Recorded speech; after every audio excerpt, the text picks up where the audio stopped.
तो नमस्कार, hello and welcome to इन्फॉर्मेटिकोस। तो दोस्तों बिल्कुल सही पढ़ा आपने। भारत सरकार ने खालिस्तानियों की खाल उतारना शुरू कर दिया है। तो दोस्तों अभी से एक दो दिन पहले ही न्यूज़ आई थी कि एक और जो खालिस्तानी है जिसका नाम सुखदुल सिंह था, वो भी कनाडा में निपटा दिया गया। अब दोस्तों मजबूरी ये है कि रॉ जैसी एजेंसियां कभी भी इन चीज़ों की जिम्मेदारी नहीं ले सकती है। ये सब बिल्कुल अंडर कवर होता है। लेकिन ऐसा है कि हमारे यहाँ जो लॉरेंस बिश्नोई ग्रुप है उसने इस चीज़ की जिम्मेदारी ले ली। अब ये सच है या झूठ ये कोई भी नहीं बता सकता है। जो भी होगा बिल्कुल स्पेकुलेशन होगा।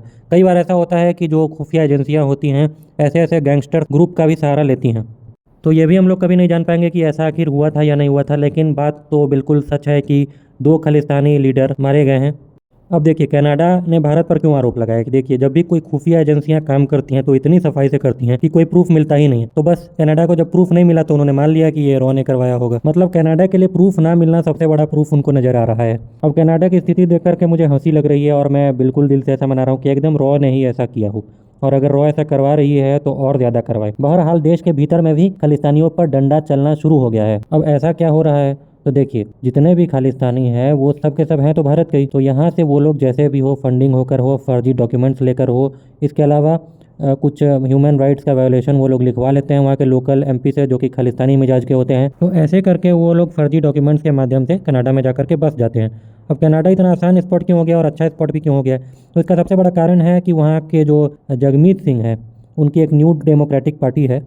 न्यू डेमोक्रेटिक पार्टी, न्यूड नहीं। हाँ, तो ये पार्टी समर्थन करती है जस्टिन ट्रूडो का, जो कि अल्पमत में है। उनको अपनी सरकार बनाने के लिए कुछ और सीटें चाहिए और जो सपोर्ट उनको चाहिए एक्स्ट्रा वो यही जगमीत सिंह प्रोवाइड करता है। अब जगमीत सिंह के बारे में आगे मैं कुछ बताऊं उससे पहले एक लाइन सुन लेते हैं कि मेजर गौरव आर्या क्या कहते हैं जगमीत सिंह के बारे में। तो अभी से हम लोग जगमीत सिंह को हगमीत सिंह बुलाएंगे। आई नो ये फनी हो रहा है लेकिन this is as it is. Major Gaurav Arya ने बोल दिया तो ये मानना पड़ेगा क्योंकि मैं भी उनका बड़ा फैन हूँ। अब अगर फनी लगा तो सब्सक्राइब जल्दी से जल्दी कर दीजिए दोस्तों। 1000 सब्सक्राइबर इस चैनल पे जल्द से जल्द पूरा दीजिए। हाँ, तो मैं बता रहा था कि जितने भी खालिस्तानी मिजाज के कनाडाई हैं वो सब के सब भारत में हैं और उनका फैमिली भी यहाँ भारत में ही रहती है।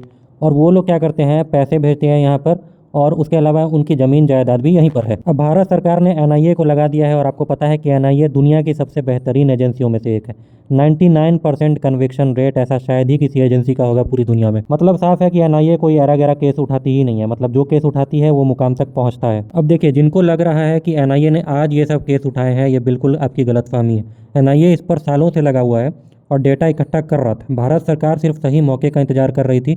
जैसे ही इस ऐसा ट्रिगर मिला भारत सरकार को वैसे ही एनआईए को एक्टिवेट कर दिया और ताबड़तोड़ इनकी संपत्तियां जब्त होने लगी यूएपीए कानून के तहत। तो जो लेटेस्ट न्यूज़ आई है उसके तहत गुरपतवंत सिंह पन्नू, जो कि अभी वीडियोस में वायरल है कनाडाई हिंदुओं को धमकी देते हुए, उसकी भी संपत्ति कर ली गई है जब्त। इसी प्रकार से कई सारे खालिस्तानियों की संपत्ति जब्त की जा रही है। अब सबका नाम बता पाना बहुत ही लंबा वीडियो हो जाएगा। इसके अलावा जो न्यूज़ आ रही है उसके अनुसार इन लोगों ने जो ओवरसीज सिटीजन ऑफ इंडिया यानी ओसीआई बनवा करके रखा था उस सिटीजनशिप को भी कैंसिल कर दिया, यानी कि ये लोग अब वापस आ ही नहीं सकते हैं। तो क्या आपको लगता है कि इससे खालिस्तानियों को फर्क पड़ेगा? तो मुझे तो भी लगता है कि बहुत ज़्यादा फर्क पड़ेगा क्योंकि देखिए इन लोगों की बाप दादा की जो भी संपत्तियां हैं, भारी मात्रा में यहाँ पर संपत्तियां, अगर सबको जब्त करने लगा जाए तो इन्हें दर्द बहुत ज़्यादा होने वाला है। ऊपर से अब कभी भारत आ भी नहीं पाएंगे और इनके सारे के सारे फैमिली वाले यहीं रह गए हैं। तो अब आप समझ सकते हैं कितनी बड़ी टेंशन इन लोगों ने मोल ली है। तो अब ऐसा लग रहा है कि खालिस्तान जो है वो कनाडा में ही बनेगा। नहीं तो ऑन अ लाइटर नोट, ये जो आप अपने स्क्रीन पर मीम देख रहे हैं ये लगता है अब स्वर्ग में ही बनेगा। तो अब आपकी बारी। अब आप मुझे बताइए कि खालिस्तान कहाँ बनेगा। साथ ही साथ इस चैनल को सब्सक्राइब करिए। इस चैनल पे जियोपॉलिटिक्स, इकोनॉमी और डिफेंस से रिलेटेड न्यूज़ एंड एनालिसिस आपको मिलती रहेगी। मिलते हैं अगली वीडियो में, तब तक के लिए जय हिंद।